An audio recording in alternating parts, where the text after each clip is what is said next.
Saya yakin ini mungkin perbaikan untuk perbaikan ke depannya, sehingga di BGN itu semakin transparan, akuntabel, dan betul-betul keinginan Bapak Presiden bahwa ini uang rakyat yang harus betul-betul dikawal, tidak ada terjadinya korupsi, tidak ada terjadinya penyimpangan, tidak ada terjadinya menguntungkan kepentingan perseorangan, kelompok maupun golongan. Nah, ini yang sedang kita usulkan dan alhamdulillah mendapat dukungan dari Komisi 13. Tadi Pak Dudung juga sempat singgung soal MBG itu kan semalam Bapak Presiden kemudian mencopot atau mengganti kepala BGN. Dari Pak Dudung melihatnya seperti apa Pak? Apakah itu sudah langkah yang tepat apa gimana? Oke, kemarin saya dengar memang bahwa kepala MPG ya BGN itu dicopot oleh Bapak Presiden. Saya punya keyakinan bahwa Bapak Presiden sudah lama mendengar informasi, mencermati, menganalisa, mengevaluasi berbagai sumber yang masuk ke beliau, sehingga langkah yang tepat.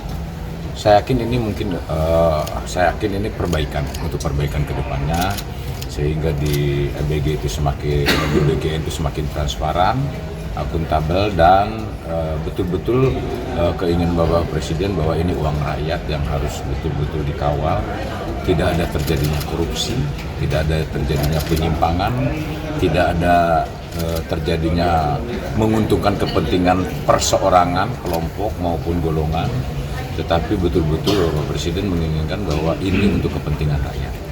Bapak Presiden ingin sumber daya manusia ke depan ini unggul, dengan bergizi, maka anak akan menjadi pintar dan sebagainya.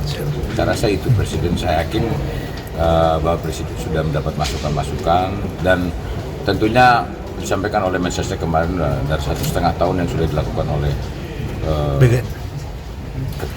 Kepala BGN beserta wakilnya yang kemarin diberhentikan. Banyak hal-hal yang sudah dilakukan secara positif, dan ke depan ini perlu evaluasi, dan pergantian ini saya yakin mudah-mudahan ke depan akan lebih baik dan kita kawal. Pak Izin, pada saat ini juga tadi kan Kejagung juga sedang menggeledah kantor BGN gitu, dan sebelumnya kan kalau nggak salah Pak Dudung juga sempat menemukan bahwa di lapangan ada terjadi praktek semacam jual beli titik dapur gitu. Apakah ini yang kemudian menjadi dasar dari Presiden kemudian mencopot Pak Dadan gitu? Ya, kemungkinan besar seperti itu. Banyaklah informasi beliau, saya rasa, ke Presiden yang nyampe bukan tidak serta-merta dari temuan saya di lapangan, tetapi dari banyak sumber lah. Kalau saya kan dulu udah sebulan yang lalu mungkin saya sidak ke lapangan, ada hal-hal ketimpangan, tapi yang baik juga banyak. Tapi Presiden inginnya sempurna, bahwa semua itu tidak ada terjadi sedikit pun ada yang menyimpang dari program beliau. Karena itu tadi saya katakan, ini uang rakyat yang harus dipertanggungjawabkan kepada rakyat.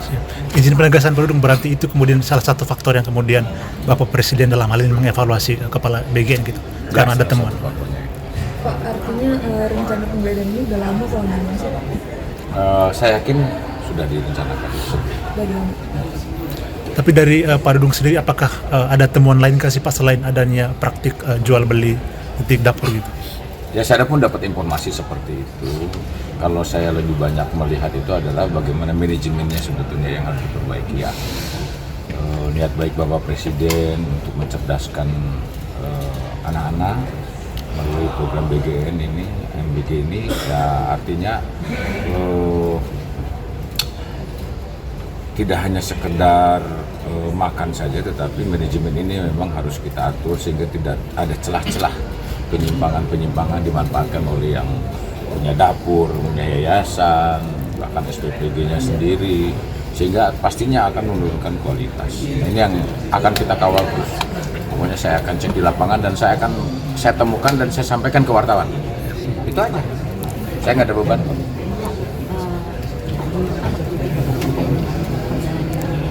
Pak Prabowo gitu, kalau dari PSP sendiri menanggapi kritikan ini gitu terkait dengan perjalanan Pak Dino Patijalal yang kemarin Patijalal mengkritik intensitas kunjungan Pak Presiden. Iya. Itu kalau dari PSP sendiri menanggapi kritikan itu bagaimana?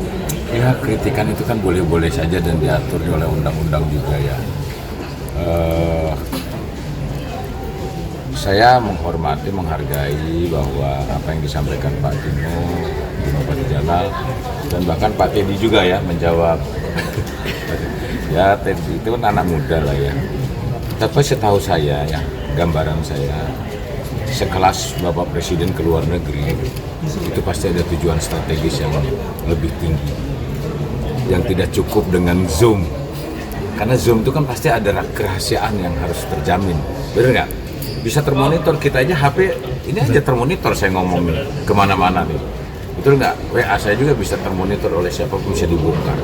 Jadi saya punya keyakinan bahwa Presiden harus, dengan situasi ekonomi global ini juga tidak baik-baik aja, situasi perang juga jadi situasi yang tidak baik, beliau bagaimana menjaga negara kesatuan Republik Indonesia dari segi ideologi, dari segi politik, ya dari segi pertahanan keamanan, dari segi ekonomi terutama, ya dari segi hukum. Itu kepala negara itu tidak serta-merta menyelesaikan hanya internal di negara kesatuan Republik Indonesia, tetapi harus bekerja sama, hubungan bilateral dengan beberapa negara, karena kita tidak bisa berdiri sendiri. Kita masih membutuhkan impor, kita masih membutuhkan negosiasi dan kebutuhan-kebutuhan lainnya yang tidak bisa secara online kita bicara. Dengan telepon kita nggak bisa. Ada hal-hal khusus yang pasti beliau harus sampaikan empat mata.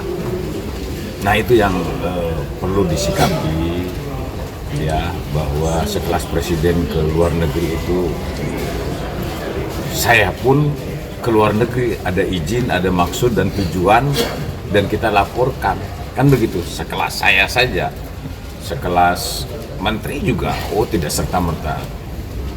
Tapi ada hal-hal yang lebih strategis menurut saya yang Bapak Presiden harus berangkat. Ya kalau jangan bandingannya Presiden dulu itu cuma sekian kali Presiden, nggak bisa seperti itu. Situasinya pun berbeda, Pak Presiden sekarang menjabat Presiden dengan situasi politik demikian, hutang sudah sekian banyak, berbeda dengan dulu. Mungkin Pak Jokowi pas menjabat dulunya cuma 2 triliun, Pak Presiden ditinggalkan 8.000 triliun misalnya kan. Nah beda lah. Jadi saya yakin beliau banyak program-program yang positif yang harus segera dituntaskan. Banyak hal-hal yang selama ini dimanfaatkan oleh pihak-pihak oligarki yang memanfaatkan kepentingan kelompok pribadinya, beliau ingin meluruskan dan itu dialihkan untuk kepentingan rakyat. Tujuan strategis itu apa? Banyak lah hal-hal yang strategis, ya kan nggak bisa disampaikan di sini dong. Bahwa antara pembicaraan Pak Presiden berbicara masalah pertahanan negara, masalah ekonomi dan sebagainya, kan banyak yang dibicarakan. Nanti kunjungannya ada soal ekonomi atau soal pertahanan? Banyak hal. Pak, Kan kita juga ada kerjasama masalah pembelian Pak, tapi ada narasi kalau Pak Presiden ke satu negara tapi ditolak, itu gimana Pak? Tidak ada, saya tidak ada. Saya tidak Jadi mendengar. semuanya sudah ada tujuannya Pak? Kalau Presiden ke negara-negara itu seminggu sebelumnya tuh sudah direncanakan bahwa sebulan nggak mungkin, ini kita kesini nggak mungkin. Nggak ada istilah ditolak di sana. Ya, Presiden kita cukup sangat baik hubungan bilateralnya dengan beberapa negara luar. Sangat diterima. Ya, thank you. Subscribe, share, like, and comment. Subscribe, share, like, and comment. Subscribe, share, like, and comment. Subscribe, share, like, and comment. Subscribe, share, like, and comment.